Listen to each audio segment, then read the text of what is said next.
was that path back in 2015, 2016? Yeah, addiction. Yeah, Okay. I fell really heavily into addiction, alcoholism.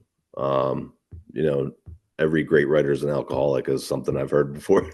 I have So, heard which that, is yeah. which is not true, but for me, it was a standard I was trying to live up to because one of my heroes is Ernest Hemingway, and he was quite an alcoholic, and yeah, so that's how I dealt with burnout at that time. I would drink to kind of come down, and that led to some pretty bad places. So now I'm completely sober and um, living a pretty healthy life, and it's much easier to stay away from burnout when you aren't drunk all the time. Yeah.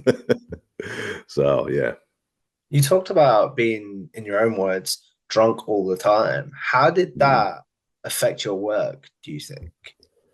Oh, I got fired from Uprocks. Yeah, they Oh, fired wow. me. Yeah, yeah. I pretty much stopped handing in content, and I was getting paid salary. So, yeah, I got straight up fired. Yeah, I'm not gonna lie, dude. I try to be as honest as possible these days, and like, Oh, wow. That's, I'm not gonna like shy away from the fact that I was in a really bad place at that time. I went to rehab a couple times. Like it was a whole journey, man. It was a whole journey, and one that I'm glad that I'm through now, and now I'm able to help other guys that are going through that, that time period in their lives where they just um can't control their drinking or their drug use or whatever their addiction is. It's a mental health disease is what it is yeah. at the end of the day. So part of my responsibility these days is to help other guys that were in the same place I was in get through it, and hopefully they can help out the next guy. What was every addict that I've spoken to has that point that they're like, I think I might be an addict, for lack of a better word. So what was your uh moment, for lack of a better word, if you're comfortable talking about that? Sure, why not? I had in 2013, I had a seizure from acute withdrawal from alcohol. So the withdrawal from alcohol and benzos are the only two that can actually kill you. They'll Mm. stop your heart. You'll have a seizure. You could stop your heart. You can have a stroke.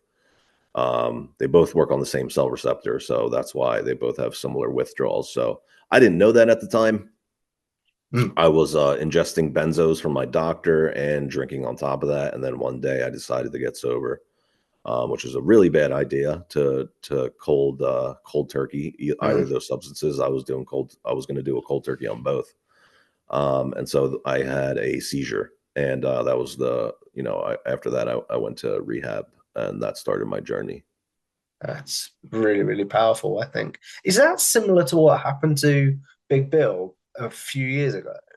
Uh, It is, yeah. From what I read, it is, yeah, yeah. And look at him, dude. He looks great, and he's mm, healthy again, and all the power to that guy because I know exactly how tough that is. Addiction is, man, it sucks, dude. And I've seen a lot of people die from it.